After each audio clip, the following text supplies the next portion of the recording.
O rĩrĩ thirikari ya Amerika ĩhete ũrĩa warĩ spika wa mbunge hau gabere na arĩa nĩwe seneta wa Busia kwa ihinda rĩrĩ ndakae gũthiĩ bũrũri wa Amerika nĩ kumana na ungumania.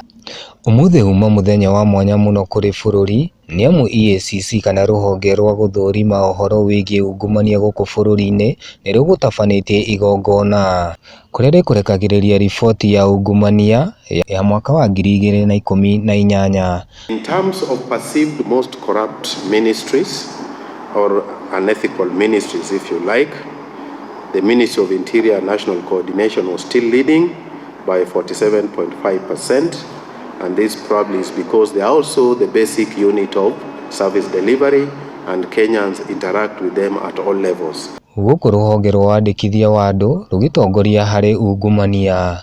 Rũhonge rũrũ rũrĩa rwandĩkaga andũ arĩa maciarwo o hamwe na arĩa makua rũgĩtongoria na gĩcunjĩ gĩa 19 harĩ 100 na gũcoka kũrũmĩrĩrwo nĩ thibitarĩ cia mũingĩ.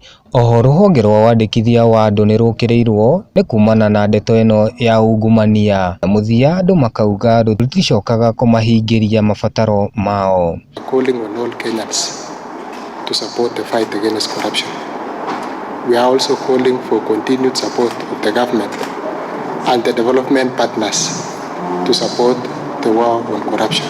Oho rũhonge rwa borithi rũtinatigwo thutha harĩ ndeto ĩno nĩamu naruo rũkire namba 3 harĩ ndeto ĩno ya ungumania. Nake mũikarĩri gĩtĩ wa EACC Eliud Wabukala akĩendekithia watho ũthondekwo rĩrĩa cira wĩ igoti-inĩ.